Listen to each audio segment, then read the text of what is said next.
Hola, hola. Pues aquí estamos con este nuevo video y queremos darle las gracias por pasar a nuestro canal y ver ahí los videos. Y ya saben, si les gustan, pues denos un like, suscríbase y active la campanita para que le lleguen ahí los nuevos notificaciones de los nuevos videos. Muy bien, pues el día de hoy vamos a ver un versículo en el Evangelio según San Juan. Vamos a desarrollarlo un poquito y luego vamos a hacer una conclusión y luego una aplicación y esperamos que sea de bendición para todos. Muy bien, el siguiente día, dice Juan 1:29 en el Nuevo Testamento, en la Biblia. El siguiente día vio Juan a Jesús que venía a él y dijo: «He aquí el Cordero de Dios que quita el pecado del mundo». Muy interesante. Revelación. Aquí tenemos que verlo en un contexto. Dice el siguiente día. ¿A qué se refiere? ¿El siguiente día de qué? Bueno, un día anterior habían llegado los fariseos enviados de Jerusalén, este grupo de personas, para investigar, para hacerle ahí una auditoría a Juan el Bautista, a ver por qué estaba bautizando. El asunto es que Juan era un personaje bastante fuera de serie en muchos sentidos. Vivía en el desierto, no vestía apropiadamente, no era muy distinguido en su imagen, era una persona de lo más raro, si se puede decir así, en el sentido de apariencia.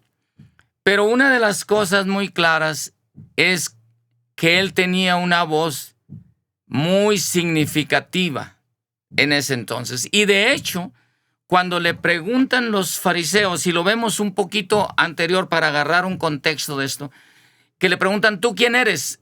¿En qué autoridad estás bautizando? ¿En qué autoridad estás juntando gente?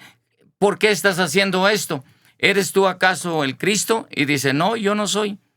¿Eres tú acaso el profeta? Dice: no, tampoco. ¿Eres Elías? Tampoco soy. Entonces defínete a ti mismo, ¿quién eres? Y esto lo podemos leer en el versículo 23, anterior a esto que estamos leyendo aquí. Dice: yo soy una voz que clama en el desierto para anunciar la venida del Cordero de Dios. Entonces, ahora sí, viéndolo un poquito en contexto, vemos entonces el significado del júbilo que le dio a Juan, del gusto que le dio a Juan. En aquellos años, como todavía en algunos ámbitos sociales ahora, se caracteriza cuando va a llegar un personaje, un artista, un personaje político o algo, que hagan un recibimiento con fanfarrias, con trompetas, con muchos juegos pirotécnicos y demás. Yo no creo que esto lo había en tiempos de Juan, especialmente por el lugar donde se encontraba, a un lado del Jordán. Sin embargo, la voz de Juan le bastó para efusivamente señalar. Dice: vio hacia el borde del río y dijo: «He aquí el Cordero de Dios que quita el pecado del mundo». Vamos a analizar un poquito esta frase, porque no nada más lo identifica, sino describe su función. El día siguiente a la visita de los fariseos de Jerusalén, decíamos ahorita, ya había llegado los fariseos. Un día anterior había habido una auditoría, como les dije. El asunto es, siempre estaban pensando, este grupo de los fariseos, que algo se les iba a salir de control y querían controlarlo. Entonces, uno de los contrastes principales aquí es: Juan estaba bautizando y anuncia el Cordero de Dios que quita el pecado del mundo. Esto para los judíos y toda la gente que estaba junta ahí tenía un significado muy interesante. El Cordero era un animal de sacrificio entre los judíos. Desde el Antiguo Testamento se les había enseñado así. Dios había enseñado a su pueblo escogido a sacrificar un cordero y rociar de la sangre como sacrificio. El cordero fue sacrificado como sustituto y su sangre era derramada entre la gente para perdonar los pecados. Pero había ahí un faltante. Este era un tipo que miraba. ¿Por qué? La sangre de los corderos inmolados durante el período del Antiguo Testamento no quitaban el pecado. Solamente lo recordaban año tras año.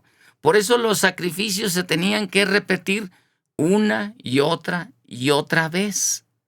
Porque este ritual de los sacrificios de los corderos era un tipo, era un señalamiento, un recordatorio a que un día Dios iba a enviar al verdadero Cordero de Él, que realmente iba a quitar el pecado del mundo. Entonces, ahora sí, ya podemos entender el júbilo de Juan cuando paró de estar haciendo lo que estaba haciendo para gritar a plena voz: «He aquí, mírenlo, ya llegó». Esto es lo que estábamos esperando. Los judíos piadosos, la gente sincera que sabía lo que estaba pasando, lo habían estado esperando por mucho tiempo. Y a final de cuentas, aquí lo tenían ya. A Juan le tocó hacer su trabajo, porque él era la voz que clamaba en el desierto la venida del Cordero de Dios.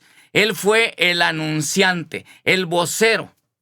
Si ustedes miran películas antiguas, podrán ver que siempre había o hay un vocero en las películas, por lo menos antiguas, de que anuncia la venida del rey o anuncia la venida de fulano o sutano, y siempre hay una corte que va adelante que anuncia.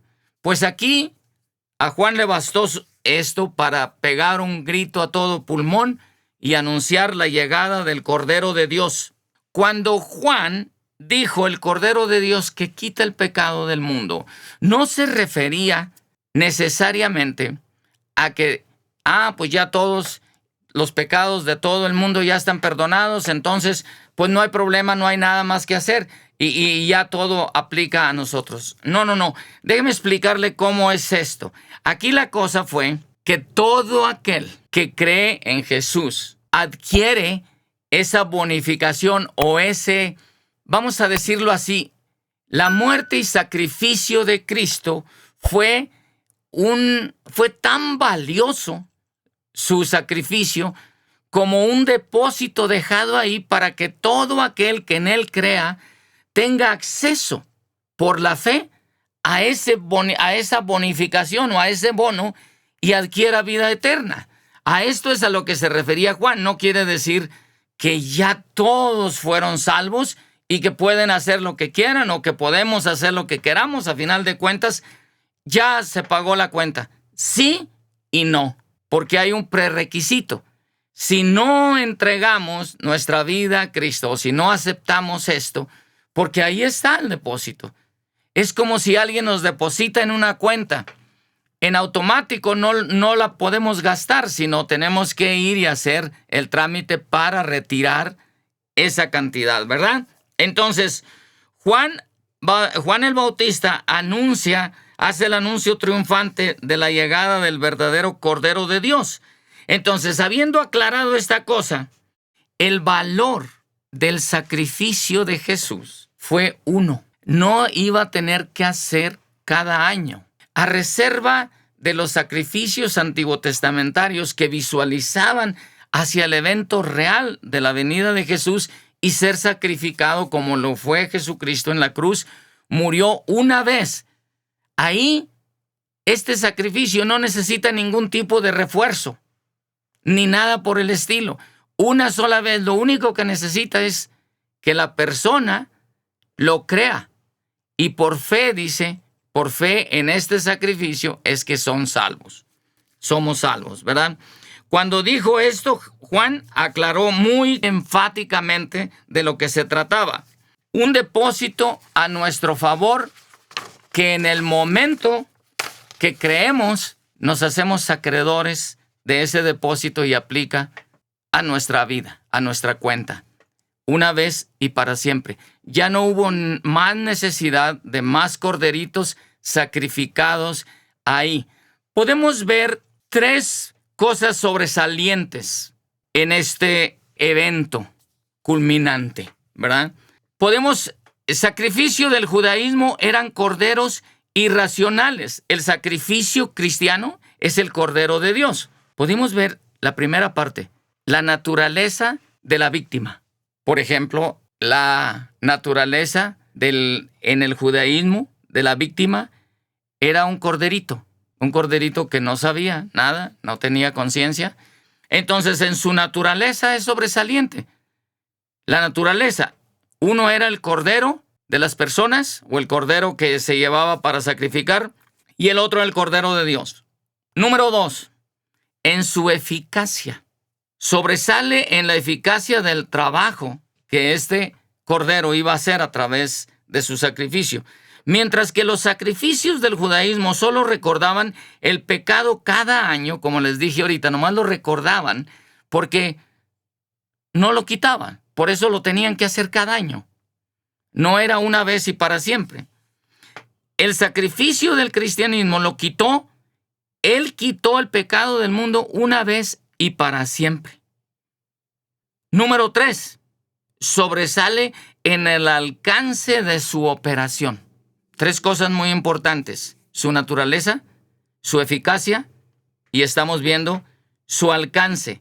En su operación, mientras que los sacrificios judíos estaban destinados al beneficio de una sola nación, el sacrificio de la cristiandad está destinado a todas las naciones, que quita el pecado del mundo. Todo aquel que en él crea, dice, porque yo he venido para que todo aquel que en él crea tenga vida eterna, ¿verdad? Dice el Señor Jesucristo. Vamos a entrar aquí en una conclusión y vamos a hacer una relación. Habiendo desglosado un poquito, y espero que haya quedado más o menos claro este versículo, vamos a ir concluyendo aquí. 23 de agosto de 1973, Jan Erik Jenny Olsen intentó asaltar un banco de créditos en Estocolmo, Suiza. Ah, caray. ¿Y qué relación tiene una cosa con otra? Fíjese, está interesante esta relación. El psiquiatra Niels Bijot, asesor de la policía sueca durante el asalto, acuñó el término en ese entonces de síndrome de Estocolmo. ¿Suena este síndrome de Estocolmo? Es relativamente nuevo, aunque sus consecuencias o sus síntomas son muy antiguos. Pero el término que acuñó Neil es relativamente nuevo, 1973, para referirse a la reacción de los rehenes ante su cautiverio. Muy bien, ¿y cómo lo vamos a relacionar? Interesante, fíjese. El síndrome de Estocolmo no cabe exactamente, a lo menos por no estar esta frase acuñada en el 73, por no estar aprobada en los 2 principales manuales de psicología, entonces es tomada o cabe ahí como lo que llamaríamos efecto postraumático. Entonces, llámele como síndrome de Estocolmo, un efecto postraumático, o como yo me atrevo a llamarle aquí, un fenómeno paradójico en el cual la víctima desarrolla un vínculo positivo haciendo a su captor como respuesta al trauma de cautiverio, la reacción que tiene una persona secuestrada. En ese entonces, en Estocolmo, donde nace esta frase, la parte histórica la pueden checar si ustedes quieren en la historia, pero ya un escritor catalán en 1904 había escrito un libro que se llamó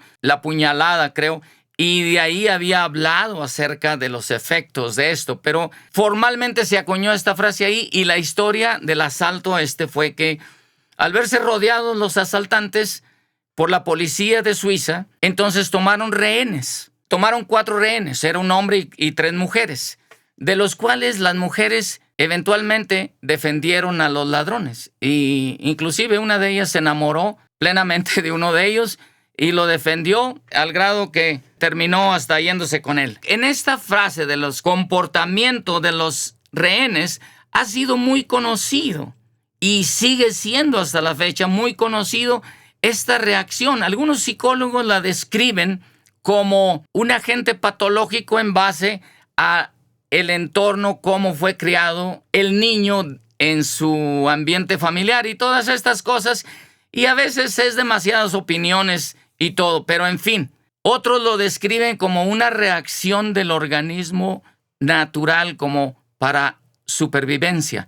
Si mi papá, cuando yo era niño, se enojaba y yo, para que no se enojara, yo me portaba bien, esto quiere decir que si me porto bien con el que me tiene cautivo, a lo mejor me va a dejar vivir. Y más o menos en el afán de sobrevivir, toman esta determinación. Algunos lo describen de esta manera. En fin, llámesele como se le llame, síndrome de Estocolmo, efecto patológico o un fenómeno paradójico, lo que sucede es la reacción, la respuesta al trauma del cautiverio, lo cual ha sido observado en diferentes casos tales como secuestro, esclavitud, abuso sexual, violencia de las parejas, miembros de culto y actos terroristas. Por las características de nuestro trabajo, hemos visto muchos casos en esta parte. Y hemos visto la sintomología en incontables casos. Pero déjenme decirles una cosa. Les decía ahorita, aunque el término es relativamente nuevo, he encontrado que los síntomas son tan viejos como el ser humano. Hace muchos años de eso. Ahora han pasado los años y ¿sabe cuál es mi sentir hoy día? A la fecha de hoy es la misma. Dolor, impotencia, quizás coraje, rabia por la impotencia, o no sé, todas estas emociones aquí. Porque ¿cómo es posible que un esclavo, una persona que ha sido secuestrado, llegue al punto de amar a su secuestrador? ¿Cómo es posible que se le pueda olvidar el motivo por el cual lo secuestró? ¿Cómo es posible que pueda olvidar entre lo bueno y lo malo y que se confunda esos dos parámetros que son tan diferentes como el día y la noche? ¿Cómo puede ser esto? Y esta es la impotencia que hasta la fecha, hoy día, sigo sintiendo. Dios me ha dado la facilidad o el privilegio, si se puede decir así, de conocer muchas personas en muchos círculos sociales. Ricos, pobres, ricos verdaderamente ricos, pobres verdaderamente pobres, iletrados como educados. En los círculos donde el Señor me ha permitido estar, he conocido prácticamente gente casi que de toda. Y en todos he visto el mismo común denominador: muerte. Y eso da mucha tristeza. Vamos a ponerlo aquí, en palabras a manera de conclusión, en palabras de Jesús. En palabras de Jesús, en el capítulo 8, el versículo 34, cuando los fariseos, los escribas, tenían una discusión con Jesús con este mismo problema. Ahora, si nos remontamos un poco más atrás de la historia, vemos esta sintomología de lo que llaman síndrome de Estocolmo, efecto postraumático, fenómeno paradójico, como usted le quiera llamar. Pero independientemente del nombre, los efectos los podemos ver, les decía, desde el origen del ser humano. Y ahí aplica un poquito más el efecto postraumático en el caso de Adán y Eva, la primera pareja. Jesús lo puso de esta manera. Les decía en Juan capítulo 8, el versículo 34, Jesús estaba sosteniendo una discusión con este grupo de religiosos que se les había olvidado, curiosamente, que habían sido esclavos y que su captor había sido Egipto durante 470 años. Ahora, está bien, pienso yo. Bueno, voy a olvidar lo que pasó la semana pasada o el año pasado o algo así, pero mi pregunta es, ¿cómo olvidamos 470 años de esclavitud?